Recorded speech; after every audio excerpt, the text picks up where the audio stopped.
Burkina Faso. Burkina Faso. Burkina Faso. Burkina Faso. Burkina Faso. Burkina Faso. Burkina Faso. Burkina Faso. Burkina Faso. Burkina Faso. Burkina Faso. Burkina Faso. Burkina Faso. Burkina Faso. Burkina Faso. Burkina Faso. Burkina Faso. Burkina Faso. Burkina Faso. Qu'est-ce passerait-il si une nation africaine décidait de transformer son propre or au lieu de l'exporter à l'état brut? Et si un pays doté de terres agricoles fertiles commençait à fabriquer ce qu'il consomme au lieu d'importer d'autres mers? Au cœur de l'Afrique de l'Ouest, un leader de 35 ans lance des projets qui remettent en question des décennies de dépendance économique. Pendant que le monde regardait ailleurs, le capitaine Ibrahim Traoré construisait discrètement des usines, relançait une compagnie aérienne et envisageait même l'énergie nucléaire. Mais voici ce que les médias internationaux ne vous disent pas sur la transformation du Burkina. L'histoire véritable ne porte pas seulement sur les projets eux-mêmes, mais sur ce qu'ils représentent pour l'avenir économique de l'Afrique. À la fin de cette vidéo, vous comprendrez pourquoi ces initiatives pourraient tout changer. J'ai réalisé une vidéo sur la réalisation d'Ibrahim Traoré depuis son arrivée au pouvoir. Et vous l'avez tellement apprécié que vous avez demandé une deuxième partie, car les projets sont si nombreux que je n'ai pas pu tout les couvrir en une seule vidéo. Aujourd'hui, nous plongeons en profondeur dans les autres transformations extraordinaires du Burkina Faso, sous le leadership du capitaine Ibrahim Traoré.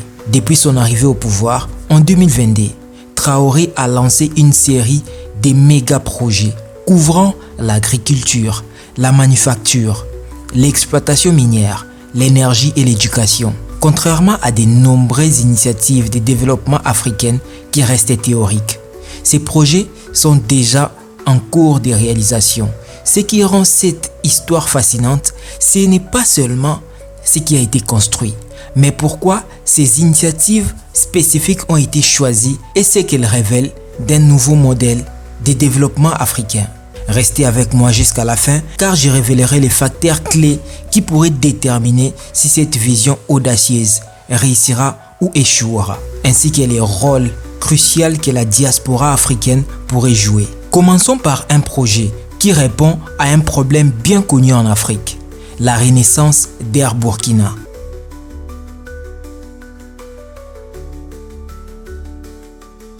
Lorsque 80% du trafic aérien ouest-africain est géré par des compagnies non africaines, les coûts économiques sont énormes. C'est pourquoi le gouvernement de Traoré a investi 450 millions de dollars pour relancer Air Burkina. Avec une modernisation de la flotte et des aéroports, les chiffres sont éloquents. Les secteurs de l'aviation africaine devraient croître de 9% par an au cours des 2 prochaines décennies. La construction d'aéroports a déjà créé près de 5000 emplois directs et indirects. Cela signifie une meilleure accessibilité qui stimulera les investissements commerciaux et le tourisme. Le nouveau aéroport de Ouagadougou devrait accueillir plus d'1 million de passagers par an, positionnant le Burkina Faso comme un hub des transports clés en Afrique de l'Ouest.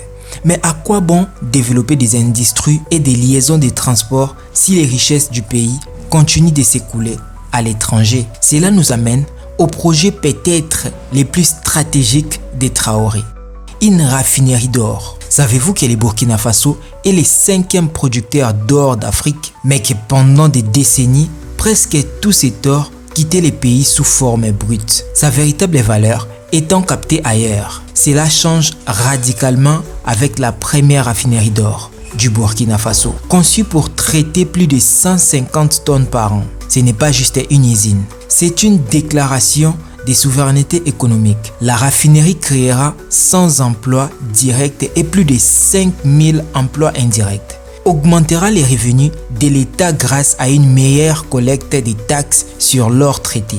Sur l'or traité, ajoutera une valeur substantielle aux exportateurs en transformant l'or localement et accroîtra la transparence dans l'évaluation de l'or, mettant fin à l'exploitation historique. L'or n'est pas la seule ressource précieuse du Burkina.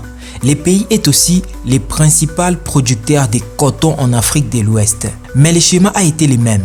Les matières premières partent et les produits finis sont importés. C'est pourquoi Traoré a lancé des grandes usines de transformation du coton qui convertiront les cotons bruts en textiles localement. L'impact économique sera multiplié par 3 à travers toutes les chaînes de valeur. Des milliers d'emplois créés dans l'agriculture, les filages, les tissages et même la confection. Un renforcement des économies rurales grâce à une demande accrue de coton et des exportations à plus forte valeur avec moins d'importations. Le Burkina Faso ambitionne de produire près de 600 000 tonnes de coton tout en augmentant considérablement ses capacités de transformation locale.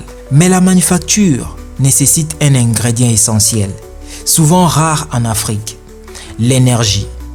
Ibrahim Traoré prévoit de résoudre ces défis fondamentaux avec un projet ambitieux, une agence d'énergie atomique. Dans une démarche qui a suscité l'étonnement à l'international, il planifie une centrale nucléaire de 4 milliards de dollars, la première en Afrique de l'Ouest.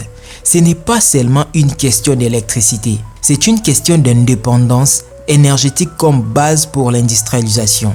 L'objectif est de doubler la production d'électricité d'ici 2030. Les implications économiques sont massives. Des milliers d'emplois créés pendant la construction et l'exploitation, des investissements étrangers attirés dans les secteurs énergétiques, une réduction des coûts énergétiques pour l'industrie et les citoyens, et un bond en avant technologique et en développement des compétences. Si elle réussit, cette centrale pourrait positionner le Burkina Faso comme un leader de l'énergie durable en Afrique d'ici 2030. Mais à quoi sert une transformation économique sans développer les personnes qui la porteront? Cela nous amène au cœur de la vision de Traoré, les initiatives éducatives. Son gouvernement a rouvert des centaines d'écoles, en a construit de nouvelles et planifie une université moderne ambitieuse. Ses priorités sont d'améliorer l'accès à l'éducation pour les enfants déplacés et de favoriser l'innovation grâce à des établissements d'enseignement supérieur. Au-delà des milliers d'emplois créés pendant la construction, cela formera une main-d'œuvre qualifiée capable de soutenir la croissance dans tous les secteurs. Ces 6 projets à eux seuls représentent une transformation nationale considérable, mais la vision de Traoré va encore plus loin, avec des initiatives qui pourraient redéfinir la position du Burkina Faso à l'échelle régionale et mondiale. Cela nous conduit à son projet de lancement des satellites. Dans ce qui pourrait être le projet le plus futuriste du Burkina Faso, le gouvernement de Traoré prévoit de faire du pays une nation capable d'opérer dans l'espace. Ce n'est pas juste une question de prestige, mais d'application pratique. Surveiller les ressources naturelles, les schémas critiques et la productivité agricole. Réduire la dépendance envers les données satellites étrangères pour les secteurs critiques. Et créer de nouvelles industries dans les télécommunications et l'analyse des données. Les projections économiques sont impressionnantes. Plus de 5000 nouveaux emplois dans les secteurs technologiques d'ici 2030. Une augmentation estimée de 15% de la production de riz grâce à l'irrigation guidée par la satellite et une attraction de plus de 200 millions de dollars et partenariats technologiques. D'ici 2030, Ibrahim Traoré vise à lancer 3 satellites supplémentaires pour la surveillance militaire et la cartographie minérale, positionnant le Burkina Faso comme le hub technologique de l'Afrique de l'Ouest. En parallèle de ces projets tournés vers l'avenir, Ibrahim Traoré réforme également les fondations de l'économie burkinabé avec un nouveau code minier. Bien que l'or représente 80% des exportations du Burkina Faso, il ne contribue qu'à 16% du PIB, en raison des contrats abusifs et de la propriété étrangère. Le nouveau code minier marque un changement fondamental à une participation gratuite de l'État de 15% dans toutes les opérations minières, une participation obligatoire de 30% pour les investisseurs burkinabés et une révélation des taxes avec des vacances fiscales réduites pour les entreprises étrangères. L'impact économique pourrait être transformateur. Les revenus miniers de l'État devraient augmenter de 500 millions de dollars par an, plus de 10 000 emplois créés dans les entreprises locales, des sous-traitances d'ici 2030 Et combiné à la raffinerie d'or, les exportations transformées pourraient tripler en valeur, passant de 1,8 milliard à 5,4 milliards de dollars par an. Ce que nous observons au Burkina Faso n'est pas juste une série de projets de développement, c'est une stratégie globale pour la souveraineté économique. Chaque initiative est interconnectée. La transformation agricole réduit les importations et crée des opportunités d'exportation. La connectivité aérienne facilite les commerces régionaux. La raffinerie d'or et les codes miniers gardent les richesses des ressources dans les pays. Et l'énergie et l'éducation forment les fondations d'une croissance durable. Ensemble, ces projets représentent une vision audacieuse du développement africain, basée non pas sur l'aide étrangère ou l'exploitation, mais sur l'ajout des valeurs, les renforcements des capacités et la rétention des richesses. Mais voici une question cruciale. Ces projets ambitieux réussiront-ils? Nous répondrons à cette question dans une prochaine vidéo. Si vous aimeriez continuer à suivre ce genre de vidéos, n'hésitez pas de vous abonner et me dire dans les commentaires de faire une autre partie pour cette vidéo. En attendant, dites-moi ce que vous en pensez sur tous ces projets dont je vous ai cités. Seront-ils un succès ou non? Merci d'avoir regardé cette vidéo. Rassure-toi de t'abonner sur Toufface Actu, nous t'informons chaque jour.